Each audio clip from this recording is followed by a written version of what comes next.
Gonzalo, queridos gobernadores Iván, Humberto y Ricardo, ¿sí? Para mí y para nuestra querida novia, queridos amigos todos, para mí es un placer y para mi madre estar acá en Nicaragua. Y creo que cuando tú decías el saludo de la bandera, decía eso, somos hermanos leones. Y quiero contarles primero una anécdota. Cuando uno llega puntual a veces a las reuniones, cómo encuentra, no solo acá en Nicaragua, sino en toda Latinoamérica, uno encuentra el escenario como vacío, ¿no? Y me acordaba de una oportunidad que tuve que ir a dar una charla y llegué y me senté y se apareció una persona y se sentó a mirarme y dije, bueno, voy a esperar 10 minutos, no, voy a esperar 20, como cuando esperé 30 dije, no, pues él me ha esperado, voy a dictar la charla, y empecé a dictar la charla, y yo hablaba y él me miraba, y así, yo seguí la charla, y bueno, y acabé la charla. Al final fui donde el Señor y le dije, oye, muchas gracias por haber llegado puntual y por haberse quedado durante toda la charla. Y me dijo, no se preocupe, es que yo soy el dueño del Data Show. Entonces espero que ustedes no sean los dueños del Data Show. Bueno, uno como director internacional tiene muchas oportunidades y muchas anécdotas de vivir cosas. Hace como 2 años tuve la oportunidad de visitar Iquique. Iquique es una ciudad en el norte de Chile, caracterizada porque allá nunca llueve. Es más, las casas dicen que si llueve todas las casas se desaparecen porque son de arena, es tan árido. Y cuando estuve en la convención, así como hoy que estoy acá, el alcalde de la ciudad me invitó a hacer un recorrido. Cuando fui a hacer el recorrido, hizo énfasis en un sitio que era como una glorieta donde habían una serie de matas, pero alrededor de las matas había un señor en un carro cuyo oficio era todo el día sembrar las matas y cuidar cada una de esas maticas, cada una de esas flores, y ese oficio era durante todos los días, tenía que hacer eso, porque pues allá por ser tan árido pues se muere cualquier cosa. Ahí eso me asombró, cómo él dedicaba esa pasión para cuidar esas maticas.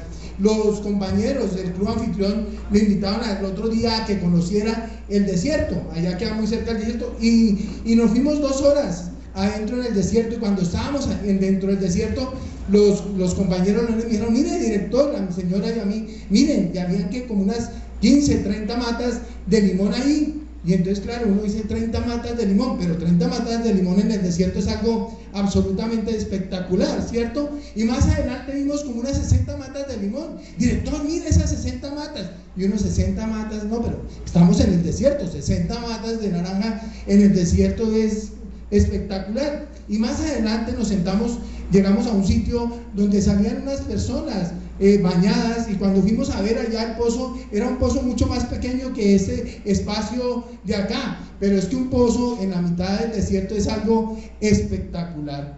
Y uno muchas veces a veces no se da cuenta de lo que tiene alrededor de cada uno no valora sino cuando las cosas faltan o cuando las cosas son escasas. Cuando uno no vive en la playa, yo vivo en Colombia, en Bogotá, que es al interior, y el sueño de todos los que vivimos en el interior es que vivir algún día en la playa, ¿o no? Pero para el que vive en la playa ni siquiera va a bañarse al mar, ¿o no? A veces no quiere, uno no aprecia a veces lo que tiene. Y eso, ejemplo de esa matica, ese ejemplo que hay en el desierto, es lo que a veces nos pasa a los leones, que no nos damos cuenta que lo más espectacular que nosotros tenemos del leonismo, además del servicio, es cada uno de nosotros. ¿Qué sería este leonismo sin nuestra gobernadora? No me contesten. ¿Qué sería sin nuestro homenajeado? ¿Qué sería el leonismo sin cada uno de nosotros? ¿Qué sería tu club sin ti, sin cada uno de nosotros? Este distrito es absolutamente espectacular porque cada uno de nosotros existe, y así como cada uno de nosotros existe, se tiene que cuidar como esa matica, se tiene que cuidar como esa flor en el desierto, cuidarlo cada uno, consentirlo a cada uno, decirle que es lo mejor que le puede pasar a uno. Yo quisiera abrazarlos a cada uno de ustedes, pero no me alcanzaría el tiempo, y decirle lo espectacular que cada uno que son, pero como no me alcanza, quiero pedirle que usted abrace al de al lado y diga que es lo más espectacular que hay en este distrito de Nicaragua. Dale un abrazo a su compañero de al lado. Bienvenido, hermano.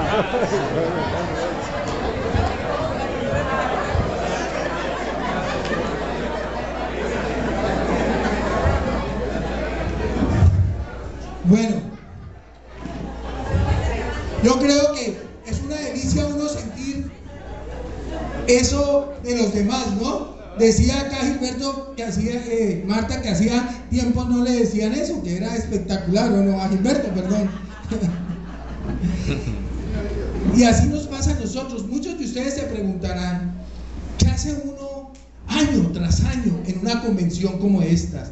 Año tras año. A mí me contaban que unas personas venían desde la costa, que tuvieron que viajar en avión y luego hasta acá. ¿Qué es lo que hace que ellos tengan esa magia? ¿Será que no tenían nada que hacer este fin de semana? ¿Cierto? Se ganaron los boletos en una rifa, ¿no? No sabemos qué es lo que pasó. Algo tiene esto que se llama leonismo. Algo tiene esto que hace que todos estemos aquí, ¿sí? Algo tiene. Y es una magia que uno no se explica, pero es la magia que vivimos nosotros los leones. Y por eso durante esta sesión que comenzamos hoy y tendremos mañana y terminaremos el domingo, nos tenemos que preguntar qué es lo que va a suceder a partir de lunes en el leonismo en Nicaragua. ¿Qué es lo que va a pasar? ¿Qué va a pasar después de todo lo que vamos a ver acá? ¿Cómo voy a llegar el lunes a mi ciudad, a mi club? ¿Qué va a pasar? Algo tiene que pasar, porque si no pasa y no cambia, no habrá sentido haber venido a este fin de semana. Y ese es el reto que tenemos durante este fin de semana, tratar de inspirarnos nosotros mismos para luego inspirar a los demás. Y déjame contarles una historia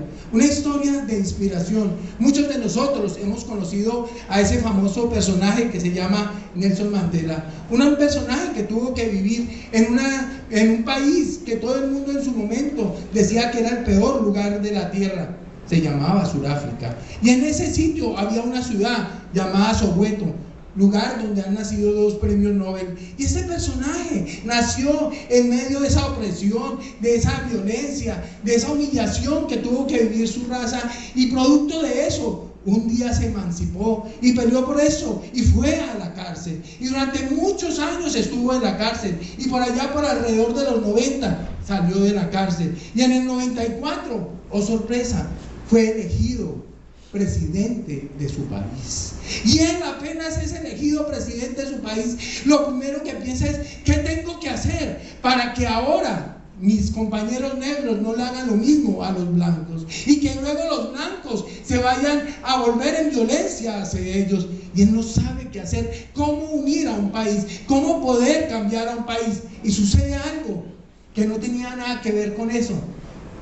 Sudáfrica es el anfitrión del Mundial de Rugby. El rugby es un deporte como similar al fútbol, ¿cierto? Pero Sudáfrica es pésimo en jugando rugby, ¿cierto? Sin embargo, era el anfitrión, y a él se le ocurre que qué mejor excusa que el deporte para hacer unir a su país. Y de esa manera invita a los jugadores que van a jugar a decirle que le ayuden a él a poder cambiar Sudáfrica. Dice: pero ¿cómo nosotros, 15 jugadores, vamos a cambiar a Sudáfrica? Ustedes me tienen que ayudar. Y ellos le creen, y empiezan a viajar por todo Sudáfrica a enseñarle a la gente cómo se jugaba rugby. Los negros no les gustaba nada el rugby, porque los que jugaban el rugby eran los blancos, y era el símbolo de la riqueza, el símbolo de toda esa oligarquía que habían vivido durante muchos años estas personas. Y entonces la gente no quería saber nada de eso. Sin embargo, este equipo sigue viajando por todos lados, y los niños que no sabían de esa historia, pues les empieza a gustar. Pues arranca el Mundial de Rugby. Y antes de arrancar el Mundial de Rugby, este personaje va, los saluda y les desea la mejor de las suertes. Y arrancó el Mundial. Y como buena historia, ellos llegan a las semifinales. Y ya cuando llegan a las semifinales, pues obviamente que los negros empezaron como a interesarse. Uno siempre, cuando a alguien le va bien en el deporte, se empieza a interesar. Y ya pues los blancos obviamente les encantaba. Y qué sorpresa, llegan a la final. Y el día de la final, en un estadio donde 72,000 personas estaban en el estadio, más o menos 65,000 blancos y el resto negros, entra un hombre. En el momento que iban a tocar los himnos nacionales, entra un hombre colocado con la camiseta verde, que era el color de los blancos, el color de la opresión. Y él se pone esa camiseta y cuando entra lo empiezan a aplaudir los negros, ¿sí? 5.000 negros, 7.000, pero luego lo empiezan a aplaudir 10.000, 15.000, 72.000 personas. Se unieron los blancos y los negros y en todo el país, todo el mundo se empezó a unir, en las televisiones, en las canchas, todo el mundo empezó a sentir en ese momento que no importaban blancos o negros, que lo único que importaba era Sudáfrica. Y este hombre empieza a caminar por ese estadio, 72.000 personas aplaudiéndolo, y empieza a darle la mano a cada uno de los jugadores y a decirle: tu país está contigo, tú puedes. Y a cada uno de los 15, dicen ellos que en ese momento sintieron una fuerza impresionante. Sabían que ese día no iban a jugar ellos, sino que todo un país iba a jugar. Y luego se fue ante Nueva Zelanda, que era su contrincante, el mejor equipo de la historia, donde jugaba el mejor jugador de la historia, ¿sí? Y dicen que cuando les dio la mano, les temblaba a ellos las piernas y las manos, porque sintieron que no iban a jugar contra unos jugadores, sino que en ese momento iban a jugar contra un país completo. Y arranca el partido. Y como buen partido de estos, terminó 9-9, ¿cierto? Y luego empieza el tiempo de esto. Dice Mandela que fue el momento más, que ha sufrido más en la vida, inclusive que más que cuando estaba en la cárcel. Y qué sorpresa, Sudáfrica es campeón. Es campeón. Y este hombre simplemente convenció a 15 personas que eran capaces de cambiar un mundo, cierto, que eran capaces de cambiar un país, y con un símbolo hizo que se unieran. Y la historia cuenta que a partir de ese momento Sudáfrica empezó a ser diferente.